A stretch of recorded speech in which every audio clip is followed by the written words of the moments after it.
Hello mga chubibis! For today's video, gagawa tayo ng Chocobutternut balls alam nyo na yun, yung favorite munchkins or donuts nyo. For orange coating, i-melt ang butter sa low heat. Melt in low heat. Low heat. Huwag susunugin kasi yung magalaw yung pero nasa Quik siya.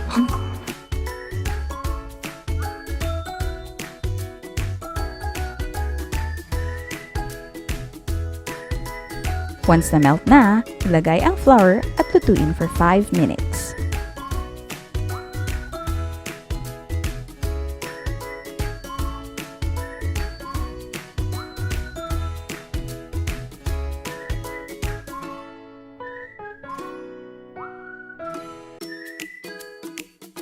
After 5 minutes, ilagay naman ang sugar.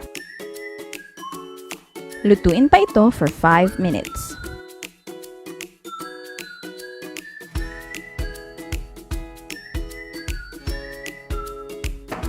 Pero kailangan ma-incorporate yung sugar o yung flour.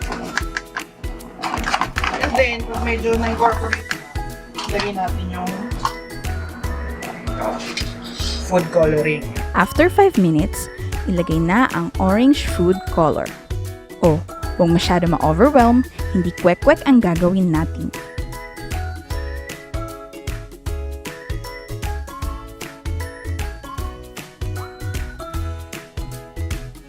Unti-unting dagdagan ng food color, depende kung gaano ka-orange ang gusto mong kalabasan. Lutuin hanggang ma-achieve ang preferred mong color, and again, gaya ng paulit-ulit na nagpa-pop sa screen, make sure na hindi nagbubuo ang mixture.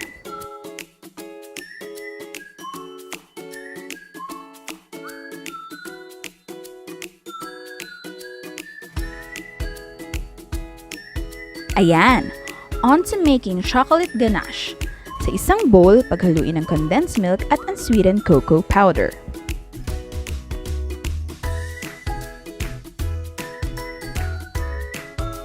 Haluin hanggang maging smooth ang texture.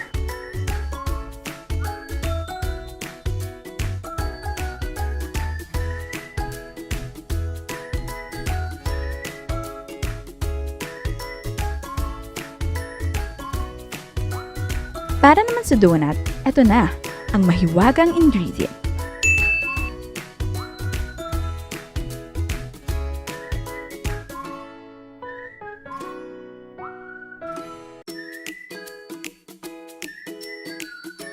Take note of this, chubibis, bago mag-proceed sa next step, make sure na dry ang ating mga kamay. Ibuhos sa isang bowl lahat ng Fudgee Barr sa pack at durugin.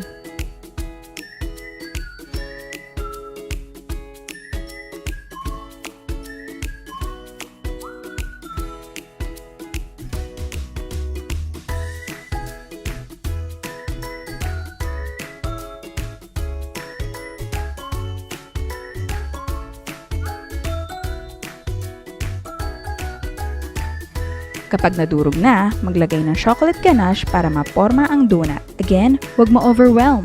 Save some para sa coating ng donut.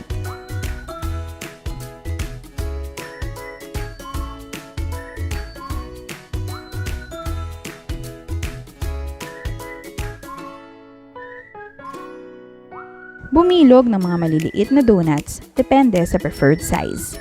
Pagkabilog, i-dip sa chocolate ganache, then i-coat sa orange mixture.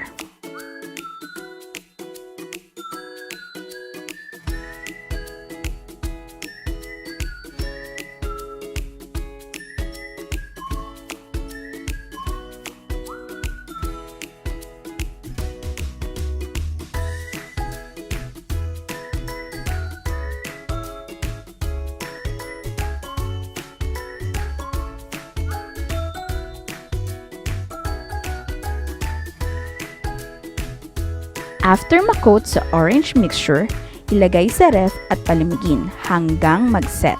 Charan! Nahanap mo na ang Dragon Balls. Chala! Hey, chala! Congrats! May Chocobutternut balls ka na. Dali lang, 'di ba? Enjoy! Until our next TeleChubbies cooking vlog!